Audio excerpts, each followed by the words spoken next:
Olá, boa noite a todos. Meu nome é Larissa. Eu sou estudante de enfermagem do 7º semestre da Faculdade de Enfermagem na Universidade Federal de Pelotas e eu participo do projeto de extensão Programa de Treinamento em Primeiros Socorros para a Comunidade, onde a professora Norlai é a coordenadora. E hoje eu vou apresentar sobre as hemorragias e como nós devemos agir frente a um caso de hemorragia, ou seja, os primeiros socorros que devemos prestar para não agravar a situação de uma vítima de hemorragia. Você sabe o que é uma hemorragia? A hemorragia é o sangramento que ocorre devido a um rompimento de um ou mais vasos sanguíneos. E os vasos sanguíneos eles são responsáveis pelo transporte de sangue no organismo, ou seja, no nosso corpo. E elas são divididas em 3 tipos: artérias, veias e capilares. E esse rompimento dos vasos sanguíneos pode ocorrer de forma externa, ou seja, fora do corpo, sendo um sangramento visível, e pode ocorrer também de forma interna, onde o sangramento ocorre dentro do corpo e pode muitas vezes passar desapercebidas. Por isso, é mais difícil de diagnosticar. E as hemorragias internas podem ocorrer por vários motivos, como, por exemplo, lesões, fraturas ou até mesmo doenças. Logo, a hemorragia externa é quando ela é visível e fora do corpo. E ocorre devido ao rompimento de um vaso sanguíneo, ou seja, pode ser por conta do rompimento de uma artéria, veia e capilares. No sangramento arterial, o sangue costuma ser de forma intermitente, ou seja, o sangue jorra e pulsa, com uma coloração vermelho mais vivo. Já quando rompe uma veia, o sangue sai de forma contínua, ou seja, o sangue escorre com uma coloração vermelho mais escuro. Já na capilar, a saída de sangue costuma ser lenta e estável, com uma coloração vermelho claro para média. Aqui tem a imagem dos 3 tipos de hemorragias. Então, na arterial, o sangue jorra e costuma ser um vermelho mais vivo. Na venosa, o sangue escorre, sendo um vermelho mais escuro. E no capilar, costuma ser um sangramento mais lento e superficial, sendo assim fácil de controlar.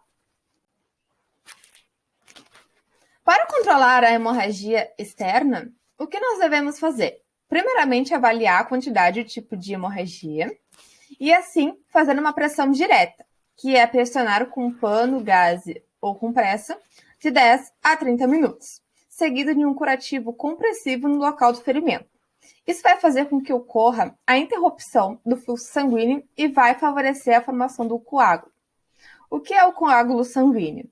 É uma resposta fisiológica natural do corpo, do organismo humano, que vai auxiliar no controle de um sangramento. Logo, quando o corpo sofre com um corte ou uma lesão, as células sanguíneas elas se agrupam e assim elas são recobertas por uma proteína chamada fibrina, de forma que interrompe esse sangramento. Um cuidado muito importante é que, caso o pano encharque, não se deve retirar o primeiro pano, mas sim colocar um outro por cima, para não interromper o processo de coagulação do sangue que está sendo contido. O processo que eu expliquei anteriormente.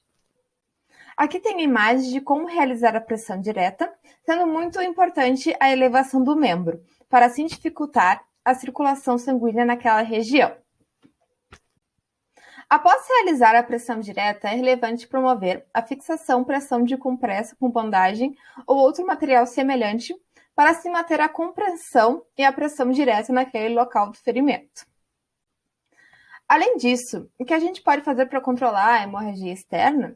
Podemos deitar a vítima em decúbito dorsal, ou seja, de barriga para cima, com o rosto virado ao lado oposto da ferida, para assim evitar que a vítima fique em choque ao ver o sangramento. Se houver um corpo estranho, nunca retire da ferida, para não aumentar o fluxo, sangramento, pois esse objeto pode estar comprimindo um vaso e no momento que tu tirar, vai aumentar esse sangramento. Eleve a área lesada de modo que fique acima do nível do coração, para assim diminuir a saída do sangramento. E lembrando que a elevação nunca deve ser realizada em casos de fraturas, luxação ou de objetos empalados nas extremidades, para assim não agravar a situação. Quando a pressão direta não for eficaz, a gente vai ter que realizar um torniquete. O que é um torniquete? É uma bandagem constritora colocada em torno de uma extremidade para que o fluxo sanguíneo pare. E quando a gente vai realizar? A gente vai realizar em casos em que a pressão direta não for eficaz ou possível, e se o prestador de primeiros socorros tiver um treinamento para realizar esse torniquete. Em caso de destruição completa ou amputação de extremidades em algum membro, a gente também vai realizar esse torniquete. E quando o acidente for em um local distante de atendimento médico. Ao realizar o torniquete, devemos nos atentar em algumas situações. O torniquete sempre deve ser aplicado acima do ferimento hemorrágico e devemos identificar o horário da aplicação do torniquete. Ele deve ser removido no hospital e quando o atendimento chegar, sempre devemos avisar sobre a aplicação do torniquete. Devemos também observar se o membro que estiver com torniquete e afrouxar, caso apresentar cianose ou ausência total do pulso próximo ao torniquete, ou seja, quando estiver roxo e com falta de circulação. Assim que voltar ao normal, pode apertar mais novamente. Podemos realizar o torniquete com um material que seja possível de garrotear, como arame, fio de luz, pano, esfigmomômetro, o que tivermos à disposição naquele momento. No pronto-socorro, normalmente eles fazem com um esfigmo, que é aquele material que é utilizado para ferir pressão. Acredito que vocês já viram, e é um material que está na imagem. Agora eu vou explicar o passo a passo de como realizar o torniquete. Então, primeiramente, a gente vai utilizar um pano, atadura ou material semelhante, para assim fazer a contenção do membro, realizando volta com o pano no membro lesionado e logo fazer assim o primeiro nó, como consta na primeira imagem. Já na segunda imagem, lembrando que sempre nós vamos realizar acima da lesão, hein? Logo, na próxima imagem, vamos utilizar uma caneta, um pedaço de madeira ou outro material semelhante e dar um nó em cima desse material, fazendo com que fique um nó em cima e outro abaixo deste material. Já no terceiro passo, a gente vai girar o material até com que o sangramento pare. E por fim, na última imagem, vamos fixar esse material fazendo um nó por trás do torniquete. Em relação à aplicação do gelo, a gente vai utilizar compressas frias ou bolsa para assim diminuir o sangramento, que previne equimose em contusões, que é aquelas manchas roxas. Mas deve-se observar o tempo de uso, evitando o uso prolongado e não utilizar o gelo diretamente na pele, pois a baixa temperatura pode lesionar e queimar a pele. Por isso, a gente deve enrolar em panos, bolsa de gelo ou materiais semelhantes. Visto que a aplicação do gelo, em casos de contusões, deve se aplicar preferencialmente nas primeiras 24 horas. A epistaxe, que é o sangramento do nariz, sendo de todas as hemorragias a mais comum. Ela é causada por um esforço físico, excesso de sol, altas temperaturas ou até mesmo por lesionar o nariz.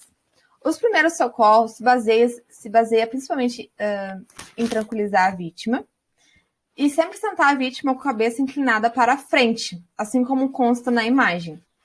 Pois inclinar a cabeça para trás pode fazer com que o sangue vá até os pulmões ou esôfago e assim direcionar para o estômago, que além de ocorrer o risco de sufocar, pode gerar irritação, náuseas e vômitos.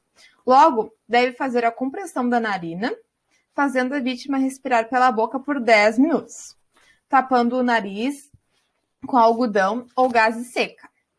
Evitar que a vítima assoie o nariz e realize esforço físico e exposição solar, pelo menos 1 hora após o sangramento parar. Por isso, pode fazer com que rompa a coagulação e sangrar novamente, pois deve ter esses cuidados. Caso o sangramento persista, repetir a ação por mais vezes e, caso não resolver, procurar um atendimento médico especializado. Já na hemorragia dentária, devemos visualizar o local do sangramento e preparar uma gaze, um chumaço de algodão ou pano limpo para colocar no local. Logo após, pedir para que a vítima morda por 10 minutos. Visto que caso encharque as gases, nunca retire todas. Sempre deixe a primeira, por conta da hemostasia que eu expliquei anteriormente. Sempre deve ser orientado a manter um curativo compreensivo por cerca de 30 a 40 minutos após. Deitar com o travesseiro elevado, por conta da circulação. Evitar que a vítima cuspa, também por conta da hemostasia. e ingerir alimentos de frios a gelados, já que auxiliam para diminuir o sangramento. A hemorragia interna é quando o sangramento extravasa para o interior do próprio corpo, a qual pode ser pelos tecidos ou cavidades naturais do corpo, como a pleura, que tem camadas que envolvem o pulmão, o pericárdio, que é uma membrana que envolve externamente o coração, e a cavidade craniana.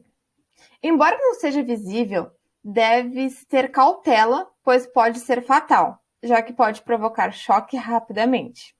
Devemos nos basear nos sinais e sintomas para identificar a hemorragia interna, assim como no mecanismo da lesão.